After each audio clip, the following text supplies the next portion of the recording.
a VHDL package is a way to add more functionality to VHDL. So if you recall, VHDL actually is based within a package, but the package that it uses is called the standard package. So all the functionality that we have learned so far about VHDL, it is provided within a package. Package and library are kind of used interchangeably, but you can think about it as it's this definition of all the things that you can do. So it's a definition of all the data types, all of the operations, all of almost essentially the operators, everything that you can do is defined within a package. Since the standard package is VHDL, you don't have to include it at the beginning of your file, although you could include it, okay? But it's automatically included.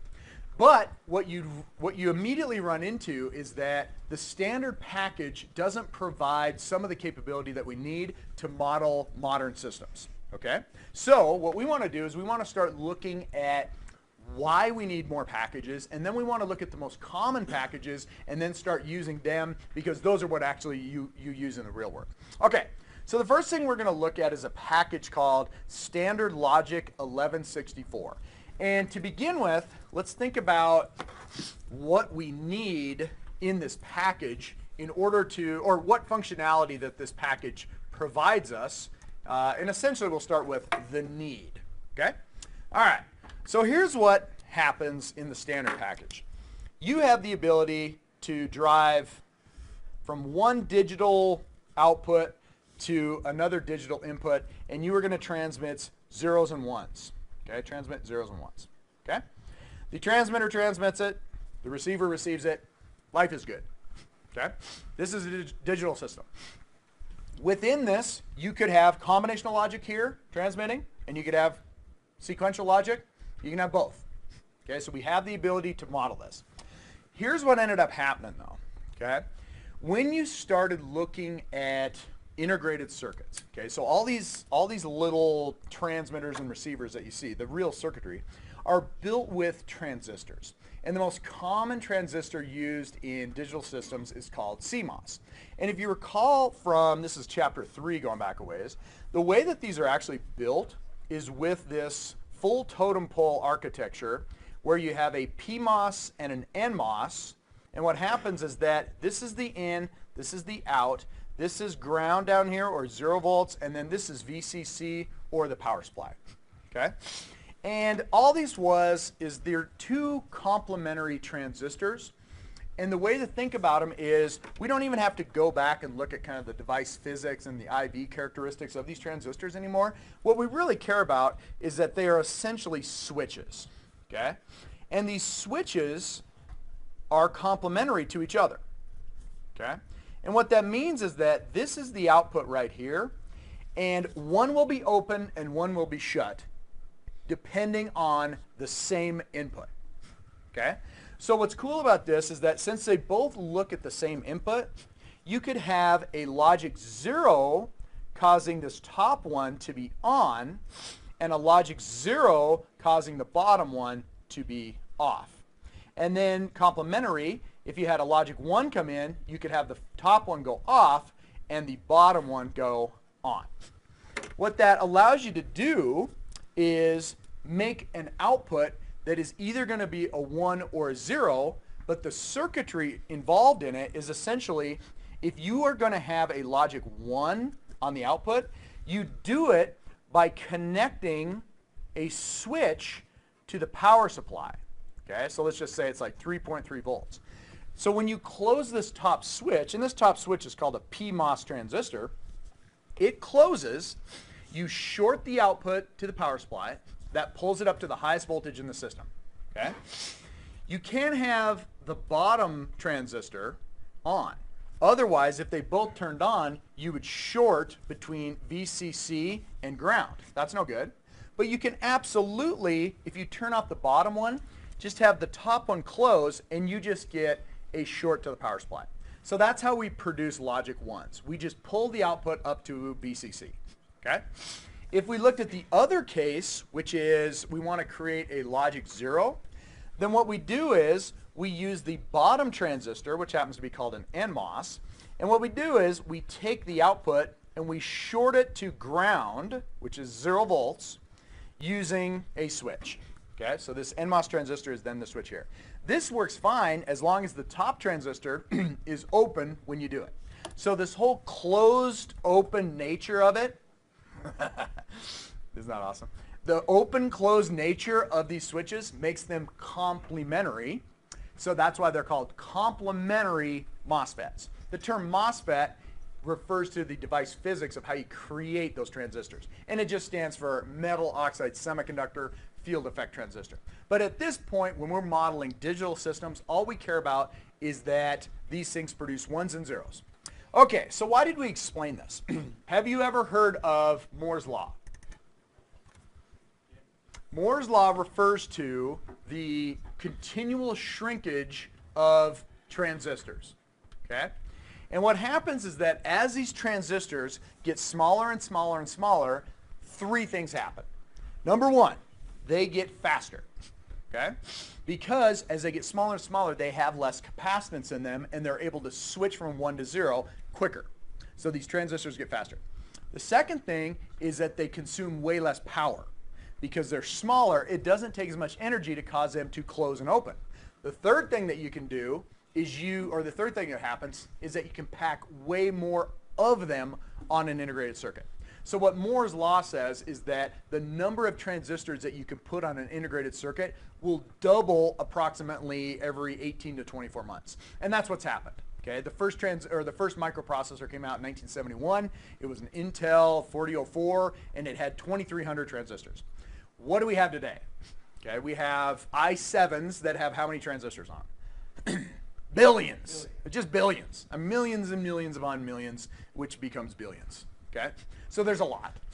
All right, so this is fantastic. The problem that we run into is that transistors are fabricated using a process called photolithography. So they're so small you don't touch them anymore. Okay, you use light to process the silicon wafer or the substrate that you create them on. That allows you to get very, very small things.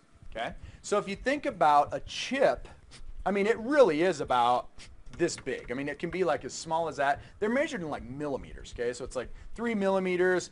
Sometimes it'll be like 10 millimeters by 10 millimeters. Sometimes it'll be like 10 by 20, 20 by 20. But they're pretty small. But you have a billion transistors in there. Okay, but then what you do is you're going to take that and you're going to put it into a system. And the system is almost always implemented using what we call a printed circuit board. So a printed circuit board is the green board that these chips sit on. Okay? So you can think about printed circuit board. That's about a printed circuit board size right there. So it's like the size of your phone. Okay? Or that could be. Okay? So that's about representative. Here's the issue.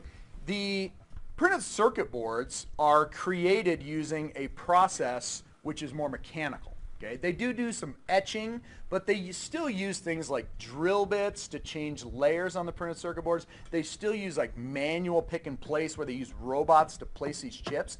And so what you see is there's this massive difference in terms of the feature sizes that you can have on chip and off chip.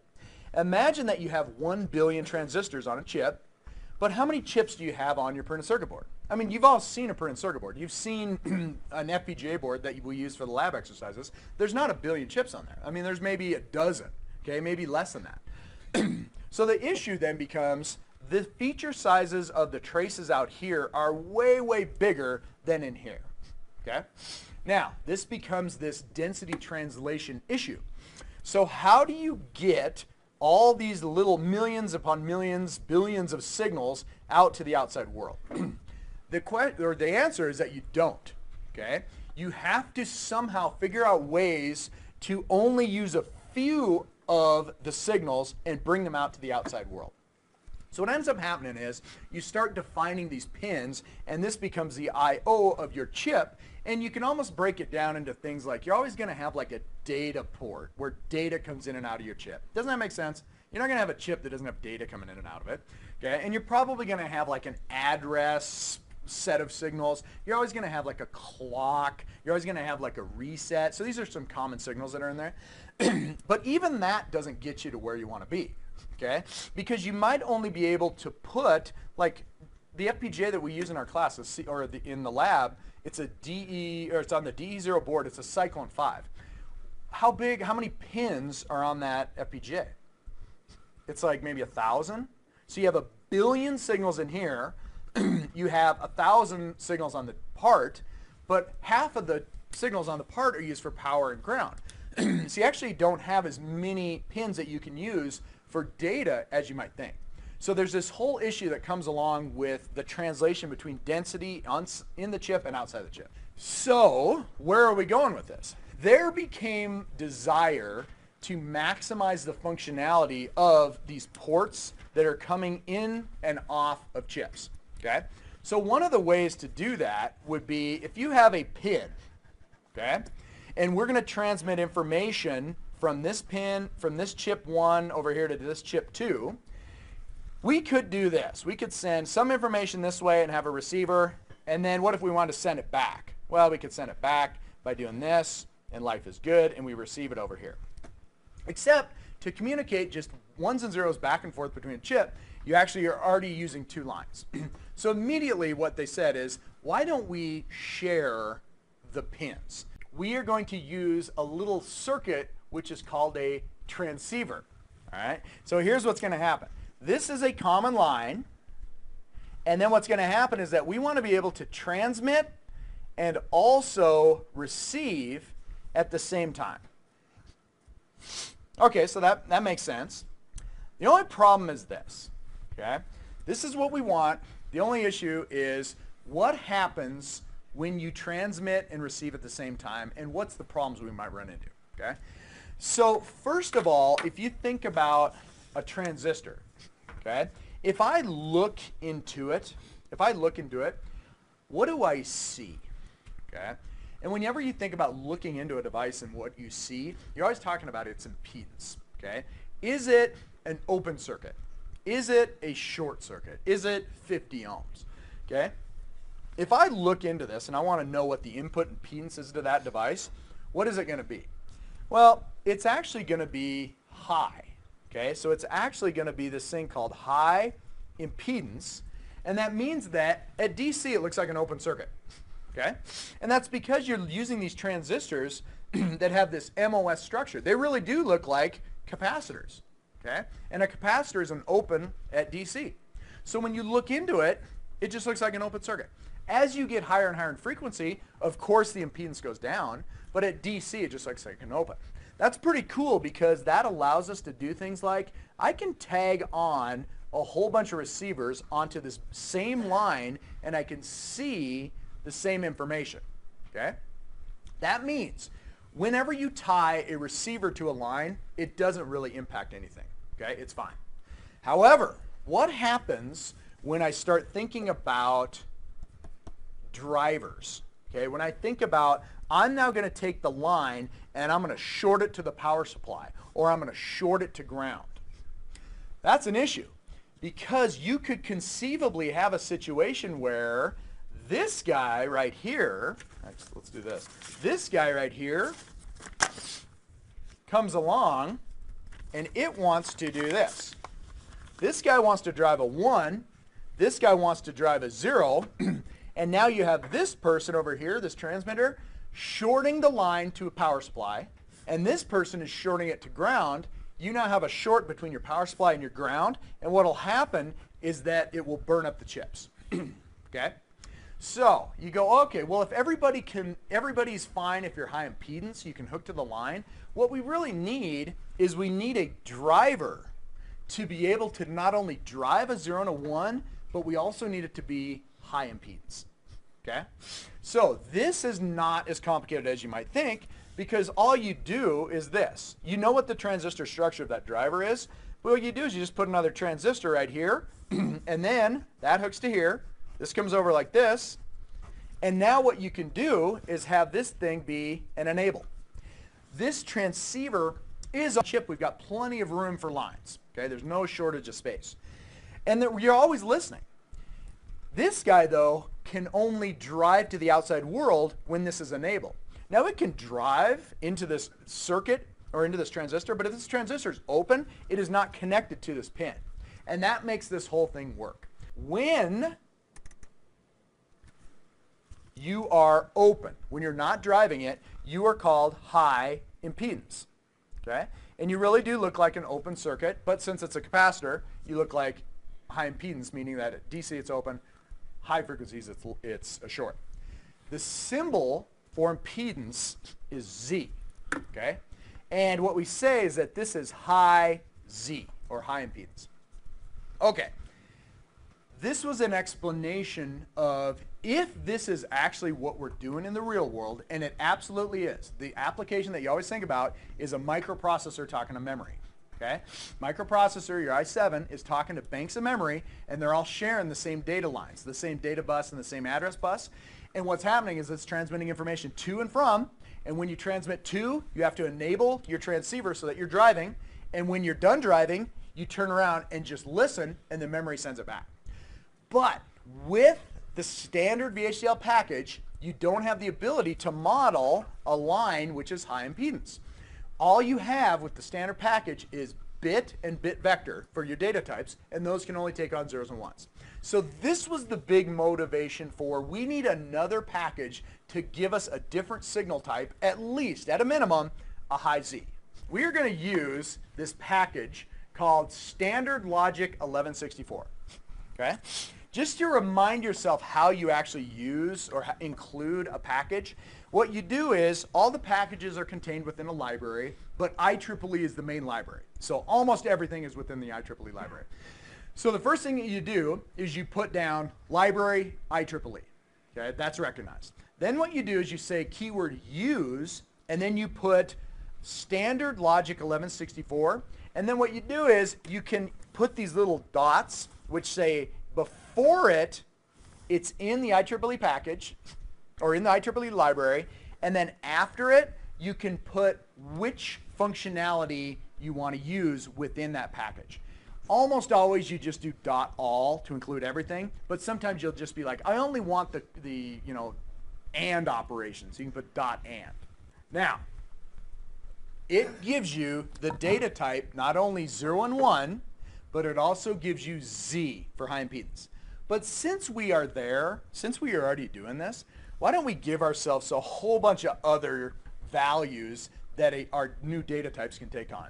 So the first thing that happens is that instead of using bit and bit vector, we include this package. We are going to use one of 4 new data types. You have standard U logic and always standard U logic vector. Okay, and this is a scalar, this is a vector. Then you have standard logic, and you have standard logic vector. Okay? When you define your signals of these types, you have access to 9 different values that the line can take on. So the first thing you notice is you can take a 0 and a 1 for sure, but you can also, there's your Z, high impedance. But then it says, well, as long as we're at it, why don't we include a whole bunch of other things, such as uninitialized, forcing an unknown. Look at this one. Weak unknown. You can have a weak 0, weak high, and even our don't care. Okay? So you get all 9 of these things. It's pretty sweet because all you do is you can actually assign to signals using these types or using these values. So you just use it instead of assigning a 0 and a 1, you just assign X or L. Okay? Now, the way that this works, whenever you have 2 things that are driving into each other, there needs to be a resolution of what's happening. Okay? We call it resolving. The U right here stands for unresolved. Okay? And here's this classic example right here. If we had 2 drivers driving the same line, with the standard package, if you had a bit and a bit driving this, it would err out. It would actually error the compiler because it's like you can't drive the same line. Or it would give you an error in simulation. You're errored out. If you use standard U logic, that means it's unresolved, it'll still give you an error. Okay? Because it doesn't know how to resolve these 2 things driving the same line. What happens is that when you use standard logic without the U, then it resolves and figures out which is the final value of the line. So now you're like, okay, if you drive it with a 0 and a L, what will it be? So then you say, well, how does it know? The key is that it uses this predefined lookup table called a resolution function, and it basically says any values compared to another one, each other, what's the actual value? So here's an example. If I forced a 0 and then I did a high impedance, okay? So I have a forcing 0 and a high impedance. You will resolve to a 0, okay? This now gives you the ability to model that situation where you have a shared bus, a transceiver, okay?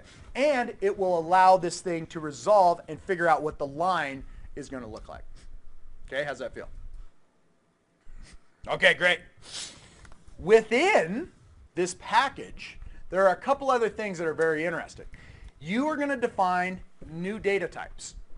But every data type in VHDL has to also have an operator associated with it. So just because we had ands and ors defined in the standard package for bit and bit vector, those don't work for standard logic. What we need is we need operations that are defined for all of these different values. And it turns out that standard logic 1164 gives us an AND, NAND, NOR, XOR, XNOR, NOT. It gives us all the logical operations. It also gives us two really cool things called a rising edge and a falling edge function. This now is pretty sweet because remember the flip-flop? Remember when we were doing this sort of thing where you would have, okay, I'm going to have a process that's sensitive to clock, and I have clock tick event and clock equals 1. That's how we modeled edge-sensitive behavior in a process. We could replace that with the function rising edge clock from the 1164 or the standard logic 1164 package. Okay? This is pretty sweet because this just makes your code a little bit more readable. But it's a very tricky thing because you have to remember that the rising edge function is only in standard logic 1164. Okay? All right, life is good. The only other thing that really comes along with the 1164 are type conversions, because you could convert between type bit and standard and U logic, standard U logic. You can convert from bit vector to standard U vector and back and forth in between standard logic and standard U logic. So in addition, the last thing that this package gives you is the ability to convert between these various data types. Okay? Here is what is missing from 1164. It's missing any arithmetic operations. You do not have anything that allows you to add two numbers together using the plus sign. Okay? You don't have the ability to subtract. That's actually a different package. Okay? Okay, so that is the entire 1164 package, and from this point on, that's what we use for everything going forward.